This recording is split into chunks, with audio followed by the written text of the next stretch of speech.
Hello sa inyo lahat mga idol, welcome back to my channel, Jerfix nga pala. Good day po. And today's vlog natin, mag-review tayo ng product ng launch. Yun ay yung 431V+. So, bago tayo magsimula ay kung bago pa lang kayo sa aking channel ay huwag niyong kakalimutan mag-subscribe and hit mo na rin yung bell button para always po kayong updated sa mga latest video na ina-upload natin sa channel na ito. Okay?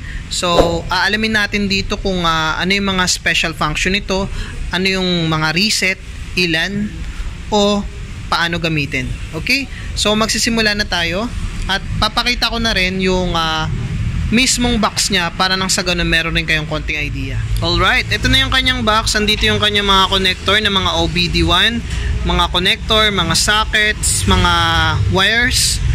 Ayan, nandiyan na lahat.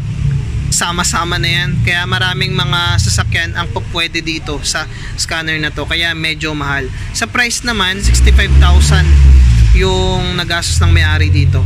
Okay? Bale, shoutout nga rin po pala kay Uncle Nerds Official from General Trias, Cavite. And sa tanong na yan, ay hindi po pwede tayong mag-repair ng mga customer dito kasi baka naman malaman ng ating nakakataas dyan, baka naman tayo ay matanggal. Kaya safety first. Okay? Bale, ayan, nandiyan na yung mga connector. Ngayon, sasaksak na natin mismo sa sasakyan kasi ang customer complaint dito ay meron siyang check engine light at palyado. Okay? Saksak na natin para nang sa ganun makita na rin. Alright. Bale, ang gagawin natin ngayon, start natin yung engine. Tingnan natin kung meron talaga siyang check engine light. Start. Ayan, meron siyang check engine light and napapansin ko medyo palyado siya. Then, sasalangan natin ng scanner para malaman kung ano yung nagka-problema. At ang gamit ng ating scanner ay syempre ito ang nagiging direction natin o yung way para malaman kagad natin kung ano yung problema para proceed na kagad tayo sa gagawin. Hindi na tayo pahula-hula. Okay, kaya nga meron tayong scanner. Kung halimbawa na may lumitaw na check engine light sa inyong dashboard o di kaya mga airbag, ABS, SRS, depende, or EPS, transmission, ay mas mainam na gamitan natin ng scanner. Ayun yung mga gamit ng scanner natin para makita yung fault code, para mag-reset, mag-ECU coding, mag-actuation test, or bidirectional. Ayan, medyo marami. Nakikita din natin yung mga PIDs nito. Kaya, isaksak na natin. Dito yung kanyang 16 pin DLC connector. Okay, Bluetooth operated. Alright, ito na yung ating tablet. Then Android siya. And also meron siyang Google Play Store. Syempre, sa mga Google Play Store ay Android. Then andito mismo yung kanyang application ng ating pag-scan. Then pindutin muna natin to. Ayan, meron siyang diagnostic, data, kailangan natin ng internet, update, remote diagnostic, kailangan din natin ng internet, profile, tsaka setting. Kung papatay mo yung wifi, papaganahin mo yung mga bluetooth, settings, ayan, diagnostic tool. Bale, proceed na tayo sa VinScan, pero hindi muna natin pipindutin.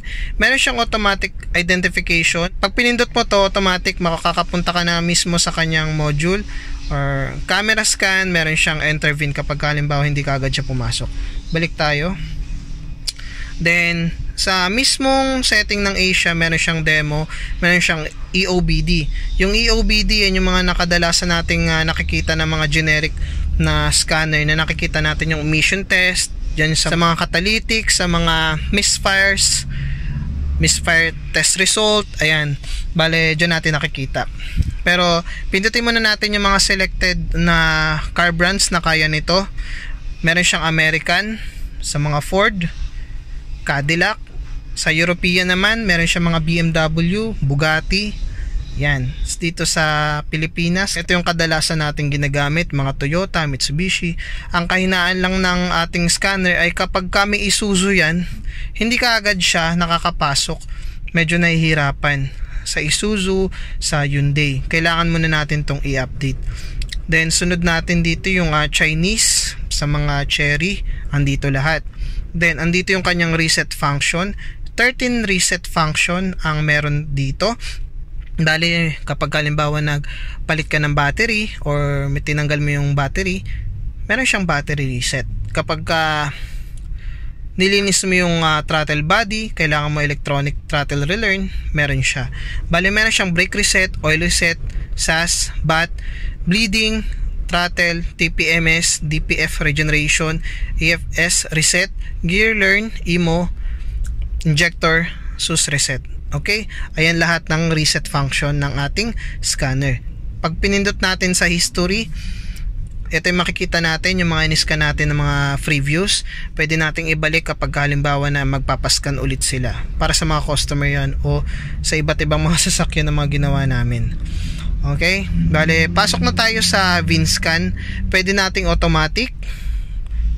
Pero mamaya na yan. Punta muna tayo sa Asians, punta tayo sa Honda. Kung halimbawa na hindi natin na automatic VinScan, dedirekta tayo mismo dito.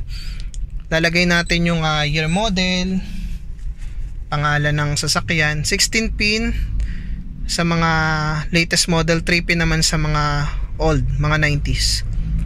16 pin tayo. Hintayin natin. Ayan, bali nandito na yung kanyang VIN, engine number. Ayan, mga number yan, pwede nyo i-print yan. Okay. Then, meron siyang health report, system scan, selection, frequently used special function.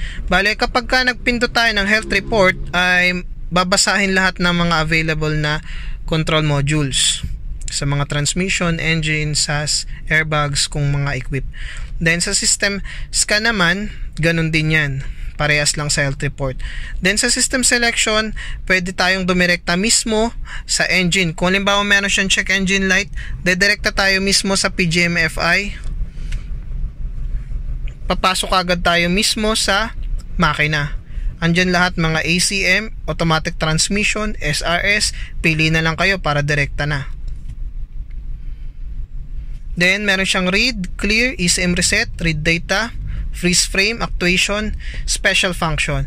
So, marami yung selection dito. Pwede siya makabasa ng code, pwede maka-erase, pwede mag-ECM reset, pwede magbasa ng mga data feeds o read data stream. Nalalaman natin dito kung saan mga nagkakaproblema, okay ba yung mga reading.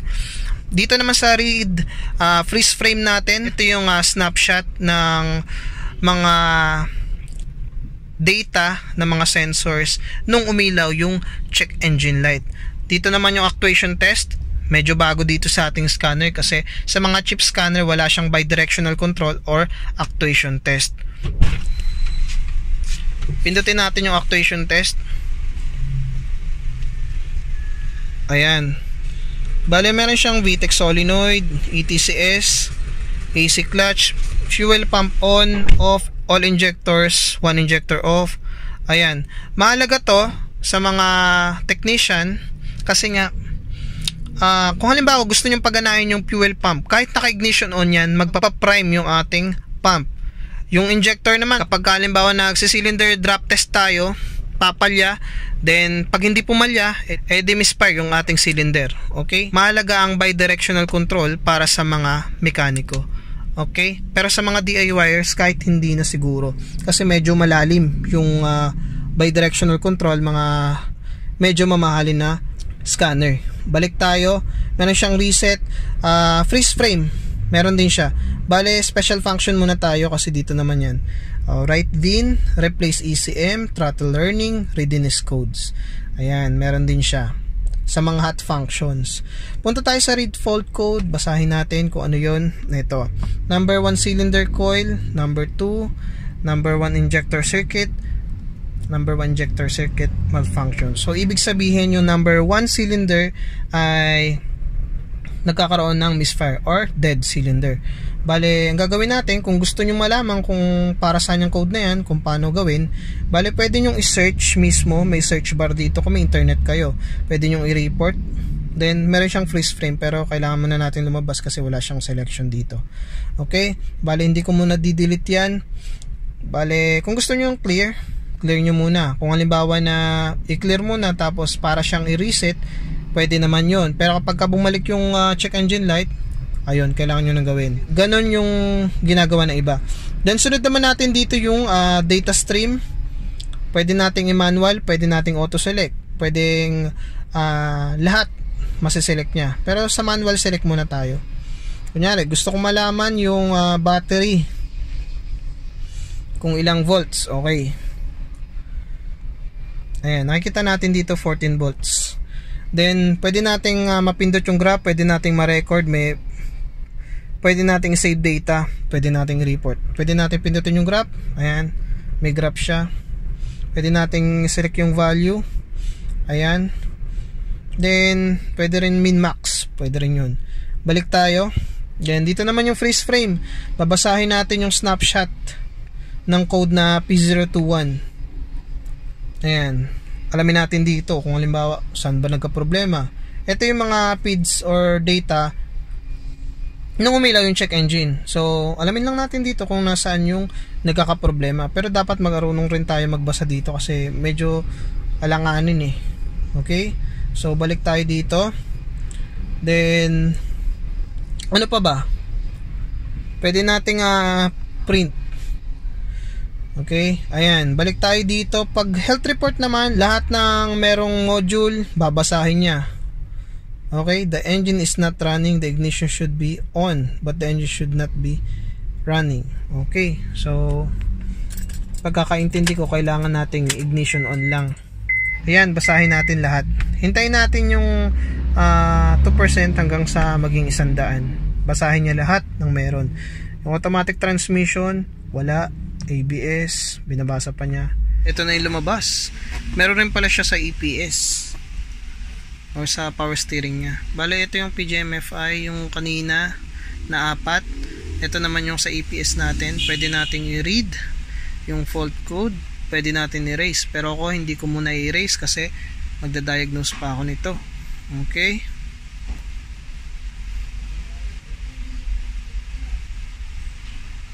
Yan. Read fault code, engine speed signal. Okay. Then, nakita natin, pwede nating read freeze frame, pwede nating data stream. Meron din siyang special function. Ito, pakita ko rin sa inyo. Lahat ng mga available dito sa mga modules niya na special function ay depende pa rin.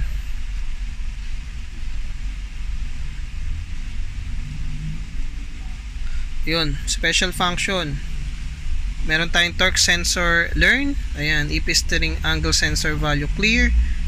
Ayan, EPS control. Bale, meron siyang mga special function talaga. May pang-learn siya ng torque sensor. Alright. So, ayan, nakita nyo na mga idol kung paano tayo mag-scan. Bale, end session ko na diretso to. Tapos, punta tayo mismo sa VIN scan para makita nyo rin automatic identification. Kapag hindi pumasok, tulad ng sinabi ko kanina, type nyo lang yung VIN. Hanapin nyo lang sa ORCR nyo. Ayan, ganun din. Mas mabilis lang kasi automatic identification yun ng VIN. Pero kapag hindi pumasok, kailangan nyo i-type. Kailangan nyo select ng manual. Alamin kung anong mga year model, anong klase ng engine, then anong pangalan ng sasakyan. Ayan, kailangan yung manually select.